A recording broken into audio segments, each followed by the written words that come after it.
कर्णाली प्रदेश लोक सेवा आयोगले सहायक स्तर चौथो त अप्राविधिक प्राविधिक पदका लागि ठूलो नै संख्यामा विज्ञापन खुलाइसकेको छ। यो विज्ञापन चाहिँ आजको मिति 2081 साल चैत 26 गते प्रकाशन भएको छ। यसको दरखास्त चाहिँ ppsconline.karnali.gov.np वेबसाइटमा गएर अनलाइन दरखास्त गर्नुपर्ने हुन्छ। यसको दरखास्त दस्तुर चाहिँ 400 लाग्नेछ। समावेशी समूह थप 6 भने त्यसको लागि थप 200 लाग्नेछ। यसको परीक्षा चाहिँ लिखित, प्रत्यात्मक र अन्तर्वार्ता हुनेछ। यसको दरखास्त भन्नुपर्ने अन्तिम मिति 2082 साल वैशाख 15 गतेसम्म र दोब्बर दस्तुर तिथि 2082 साल वैशाख 22 गतेसम्म रहनेछ। कुन पदका लागि कति संख्यामा विज्ञापन खुलाएको छ, अब त्यसको बारेमा चर्चा गरौँ।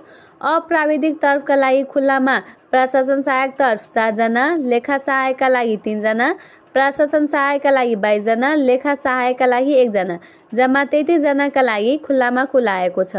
आन्तरिक अन्तर्सेवा प्रतियोगिताका लागि 4 जना, आन्तरिक अन्तर्सेवा प्रतियोगिता स्थानीय सेवाका लागि 11 जनामा, खस आर्यतर्फ 8 जनाको लागि, खस आर्य महिलाको लागि 4 जनामा, दलितका लागि 5 जनाको लागि, दलित महिलाको लागि 1 जना, आदिवासी अथवा जनजातिको लागि 3 जना, आदिवासी अथवा जनजाति महिलाको लागि 1 जना, पिछडिएको क्षेत्रका लागि 2 जना, पिछडिएको महिला छ भने 1 जना, अपाङ्गता भएका व्यक्तिका लागि 1 जना, मधेसी मुस्लिमका लागि 1 जना।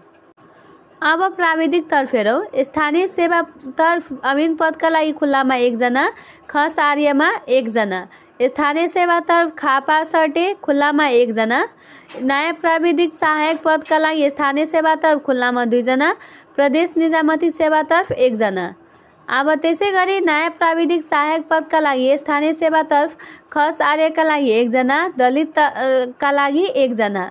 अब न्याय पशु सेवा प्राविधिक तर्फ खुल्लामा 1 जना, स्थानीय सेवा तर्फ खुल्लामा 4 जना।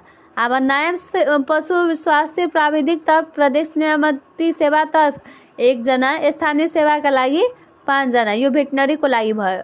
अब त्यसै गरी खस आर्यका लागि 3 जना, खस आर्य महिलाका लागि 1 जना, दलितका लागि 2 जना, आदिवासी अथवा जनजातिका लागि 2 जना, आन्तरिक अन्तर्सेवा प्रतियोगिता पदका लागि 5 जना, खुल्लाका लागि 9 जनामा।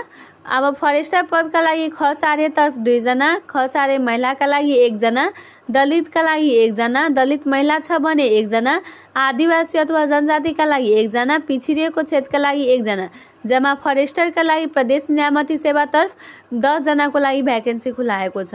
अनमी खुल्लाका लागि 3 जना, अनि त्यसै गरी स्थानीय सेवा तर्फ 17 जना, जम्मा अनमीको लागि खुल्लामा 20 जनाको लागि खुलाएको छ।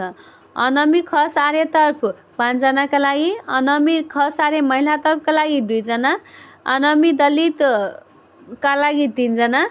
अब त्यसै गरी अनमी पदमा दलित महिला छ भने 1 जना, आदिवासी अथवा जनजातिमा 1 जना, आदिवासी अथवा जनजाति महिला छ भने 1 जना, पिछडिएको क्षेत्रका लागि 1 जना, अपाङ्गता भएका व्यक्तिका लागि अनमी पदमा 1 जना, अहे व खुल्लाका लागि 2 जना, त्यही स्थानीय सेवा तर्फका लागि 6 जना, अहे व खस आर्य तर्फका लागि प्रदेश निजामती सेवा तर्फ 1 जना, स्थानीय सेवा तर्फ 1 जना, खस आर्य महिलाका लागि अहे व पदका लागि 1 जना, अहे व पदका लागि दलितमा 1 जना, आदिवासी अथवा जनजातिमा 1 जना, पिछडिएको क्षेत्रका लागि 1 जना, खुल्लामा 1 जना, खुल्लामा ल्याब एसिस्टेन्टको लागि 1 जना।